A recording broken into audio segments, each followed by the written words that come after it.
Yo, what's happening guys, and welcome back to a brand new Modern Warfare video. Guys, today we're going to be talking about Battle Royale. Where is the Battle Royale?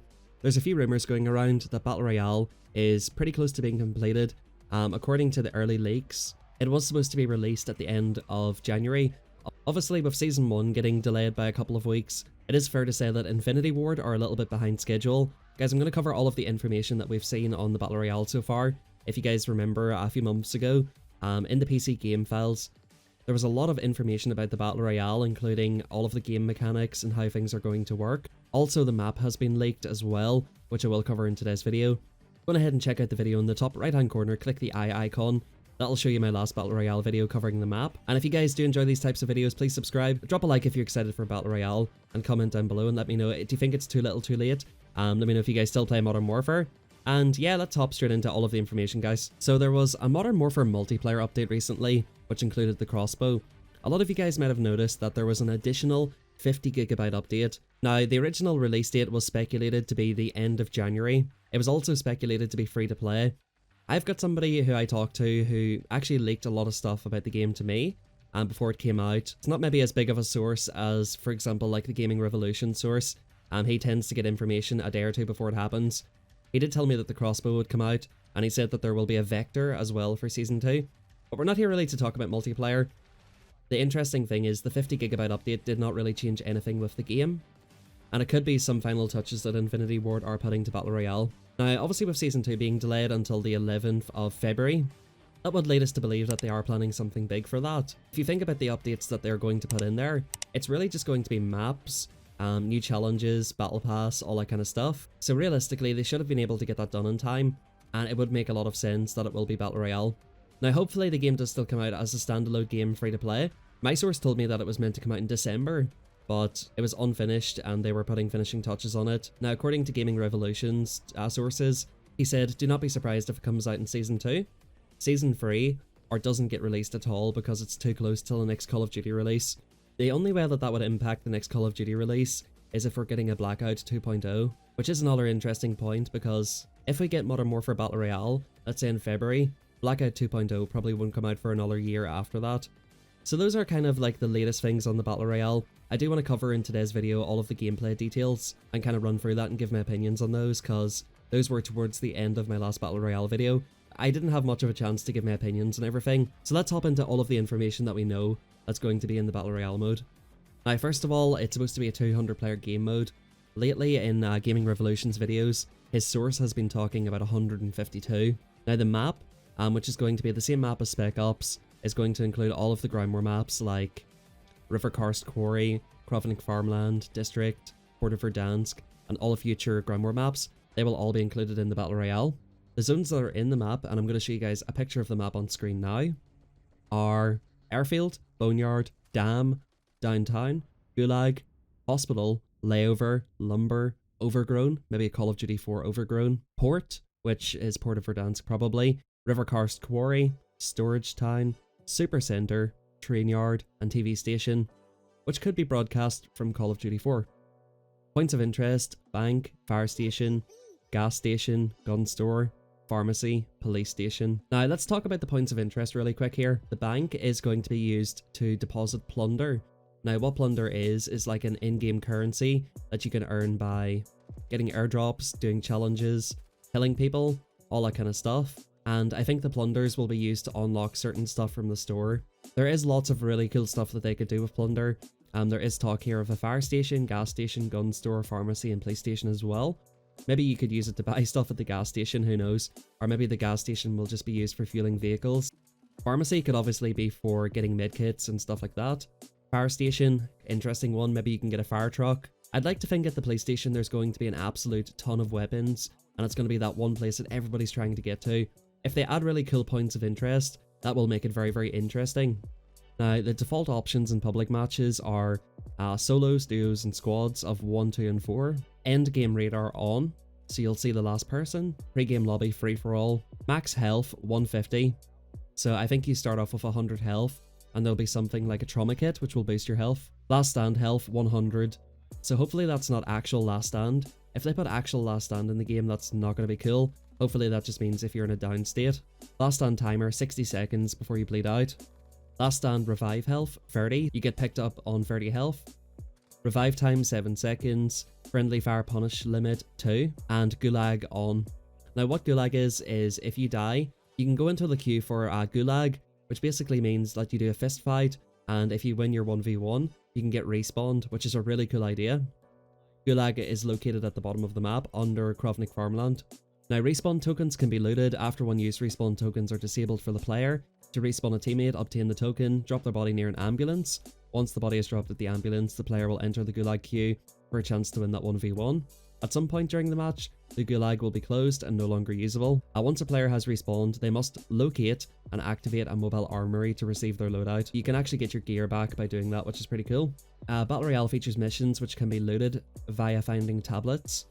So maybe there's going to be literally iPads that you can find, kind of like the iPads you use for kill streaks and all that kind of stuff. Types of missions are tracked, a timed run, assassination, eliminate a specific player, scavenger hunt, collect crates, domination, capture domination points, and a random mission. I think that's a cool little feature, you know, with there being that many players.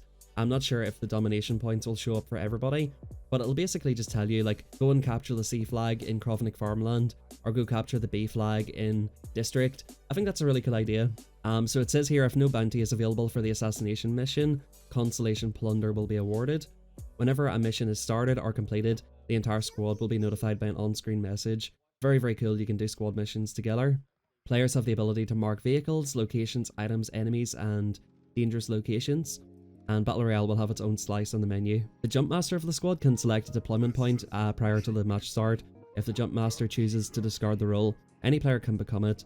Players who are not Jump Master have the ability to jump separately, kind of like Apex, so that's cool. I think that's a better way because, you know, sometimes people don't spawn together because you know how things go with coordination and teamwork on Call of Duty. Now for weapons and loot, the loot rarities will be white, green, blue, purple and gold. So weapons will be like kind of Fortnite, where the higher the rarity, the better it is. So maybe your gold gun will have your monolithic suppressor, extended mags, a grip, maybe a perk, you know, all that kind of stuff. We're not 100% sure, but obviously the better rarity, the better the weapon. So you're not going to have to mess about with attachments too much. But I think there will be an option for optics. There is a limited inventory space, so you can't just collect everything. Requisition airdrop timer 30 seconds, not too sure what that means. All weapons, attachments, and field upgrades and kill streaks from multiplayer. Now this is where I start to run into issues here. If there are claymores, bouncing betties, heartbeat sensors, that gas grenade from multiplayer, I think they really need to refine that and make it a little bit more balanced. Maybe the gas grenade's okay in fairness, because it is Battle Royale, but for sure claymores and bouncing betties, they have to go. That's the type of thing that's going to kill the game. Like realistically, if people are just able to camp up in buildings with claymores, and if you can find infinite claymores around the map and stuff like that, imagine running into a building and dying to a claymore in Battle Royale and having to start all over again. It's frustrating enough in multiplayer for some people, and yeah, definitely not a big fan of that. So hopefully they have the common sense not to put those in Battle Royale. You'll be able to find gas masks, which is cool, so maybe that's for getting out of the gas, like the storm will be gas. Vests, helmets, bandages, ammo, backpacks, portable defibrillator, and plunder. You cannot hold two of the same weapon, cannot take armor of power level lower than the one you've got equipped, so you cannot accidentally swap your armor, which is good. Attachments which are incompatible with the current weapon will be placed in the backpack, and supply crates contain potentially valuable equipment or items as we're used to. Now, in regards to perks and kill streaks, I think this is something that they need to be cautious with as well, because maybe having a personal UAV would be okay, but having like an SR-71 in Battle Royale, or you know, like imagine a chopper gunner where you're just gunning people down. I mean, I'm sure it would be so much fun to hop into an AC-130 and get like 30 kills in Battle Royale. But being on the receiving end of that, it's probably not going to be the funniest thing ever. Like, it probably will take a lot of skill gap out of it. So they need to be really careful with kill streaks, I think. There are rumors of there being a tactical nuke in the game if you go on a 30 kill streak, which is plausible considering that it is going to be 150 to 200 players. Let me know what you guys think about that. Okay, so hopping into helmets. Helmets reduces headshot damage by 15 for level 1. Level 2 reduces headshot damage by 30. And level 3 reduces the effects by 30. And also reduces the effects of flash and concussion grenades. Definitely a welcome addition in my opinion. The ballistic vest, level 1, 2 and 3, absorbs 50 damage. absorb is 150, and level 3, absorb is 150 and increases healing item usage by 25. That's another little cool update. Don't know if that's going to be OP or not, but I think we all remember how OP armor was in Blackout when it started. They need to get that correct because I know that put off a lot of people. I think two of the main issues in Blackout at the start were footsteps and OP armor. So I'm hoping, as far as perks go as well, I hope we don't get dead silence and I hope we don't get awareness. Sound should not be left to chance in Battle Royale, and things like restock and all that kind of stuff, they just need to be completely kept away. So hopefully they are sensible with perks and equipment in Battle Royale.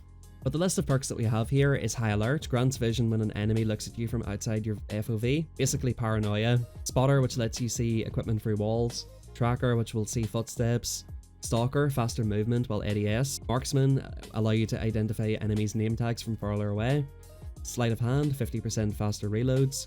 There's an Armor perk which allows you to repair armor 20% faster, basically like Consumer. Artisan Tastes, weapons you pick up have a chance of automatically upgrading. Nice, I like it, really cool perk. Deep Pockets, any usable equipment you pick up has an extra use, not a fan of it. Grenader, any throwable equipment you have picks up an extra use, again not really a fan of it. Healer, your medic items continue to heal for an additional 25% of their value over the next 25 seconds. Definitely sounds pretty cool. Thief, when you harvest, generate 20% more plunder, pretty cool. Ammo Scavenger, enemies drop more ammunition. Armor Scavenger, enemies drop more armor. Medic Scavenger, I'm sure you can guess. Plunder Scavenger, I'm sure you can guess. Bounty Hunter, if you killed somebody with more perks than you, gain enough points to match them, and then you can replace this perk. So they speak about points. Is there a point system for perks, kind of like Specialist, where each kill grants you a perk? I think that is definitely a cool idea. Hopefully we don't get some of those OP perks in there that I was talking about. They really do need to think about it and release the game in a good state. And finally for perks, we've got Ghost, Sneaky, your footsteps are visible, and enemies are not warned when you track them. Explosive Ordnance Disposal, Explosive Resistance, and you can capture enemy claymores and mines. Not a fan, not a fan. No fucking claymores, dude. No claymores, no mines. Forget about it. Also, can I just say no fucking tanks either? If there's tanks in Battle Royale, I'm gonna lose it. Because I played Firestorm, and tanks completely ruined Firestorm. Anyway, kill streaks can be activated using the lethal and tactical buttons, which presumably you can find around the map. Juggernauts cannot pick up loot. There's fucking Juggernauts. Dude, no Juggernauts, no tanks, no restock, no claymores, no mines, no last stand where you can shoot people when you're down. None of that. Get it out of the game. Anyway, Miscellaneous Mobile Armory. You can retrieve your loadouts, and Armory Kiosk. Not sure what that's going to mean. So the plunder system, the player who collects the most plunder in the match will be named the best plunderer. There's a minimum amount of plunder required before depositing into the bank. Plunder dropped from eliminated enemies will expire after some time, and when players enter a bank, the alarm bell will sound, alerting all enemies in the vicinity. The bank is going to be hilarious in my opinion. And guys, finally, Gulag, one-on-one, single round match, win to respawn. When enabled, the players will have a chance to respawn back in the match. Gulag acts as a King of the Hill gauntlet, meaning players in the Gulag queue spectate the players who are currently fighting. There'll be a countdown on the screen indicating how many rounds are left until you fight, and a jailbreak happens every so often, and it kicks everybody out. So basically you'll have the ability to go back into the match every time there's a jailbreak. Definitely a huge fan of that, that sounds really fun and cool. So finally guys, to give you my overall opinions and everything, there's a couple of things that we need and a couple of things that we need to avoid. First of all, no tanks, no claymores, no last stand, no bouncing betties, no dead silence, no overpowered armor, and I think we're pretty good. Like it's not too difficult. You know, there's a couple of perks there that sound stupid. You know, if they can just limit that, if they can just be smart, just be smart. Like they've already fucked up multiplayer, let's be honest here folks. They made a mess of it. Actual Call of Duty fans aren't that dying about multiplayer this year. Let us have a good Battle Royale game. Infinity Ward, let us have a good Battle Royale game. I hope they really have thought about it. The kill streaks, they need to chill with the kill streaks, dude. If you cannot kill a Juggernaut, like it's like level 3 armor times 3. Like imagine trying to kill a Juggernaut in Battle Royale in a 1v1. The endgame radar, I don't know how I feel about it, but I think with the game being sort of campy, because you have to remember, like, imagine it's a 1v1 in Verdansk or a 1v1 in District. There's somebody on like a 30-story building. You know, it's probably a good thing that there's a radar low-key, but then that also brings in Ghost, where somebody can hide from the radar with Ghost. So I don't know, man, they're gonna have to think about it. It's probably one of the reasons it's been delayed. The Gaming Revolution source has called it a camp fest, so I'm hoping that it's not too bad. The good thing about Blackout is there was really cool points of interest, but it was generally a pretty fast-paced game, and it was fun for the most part, apart from some bad things in the game like armor and all of the stuff we've talked about like dead silence, flash grenades and stun grenades were OP. This game sounds like that, except for just on crack, like kill streaks, mines, flash grenades, juggernauts, perks out of the ears. Like, this game is very, very expensive. If there are vehicles like tanks, like a tank kill streak, or like actual tanks that you can find in the ground war maps, dude, they gotta chill, man. They gotta chill. I've got a lot of high hopes for the game. Obviously, we do not need skill-based matchmaking in 200-player Battle Royale, and it does need to be free to play. But yeah, those are my kind of opinions. I think it should be great. Like, it's going to be 3 times the size of Blackout. It's going to be a lot of fun. I think at the core, Modern Warfare feels brilliant with the gunplay. So if they can bring that over to Battle Royale and just limit the amount of stupid stuff they put in, I think it's going to be amazing, and it could be the best Battle Royale ever. Let me know what you guys think in the comment section down below. I think we've got into quite a long video here. So thank you everybody for watching to the end. The gameplay that you guys were watching was like a 50 kill game, mostly out of gun kills in Ramaza. Hopefully you guys enjoyed the gameplay too. But that's it, guys. Thank you very much for watching. This has been King. Good luck and peace out.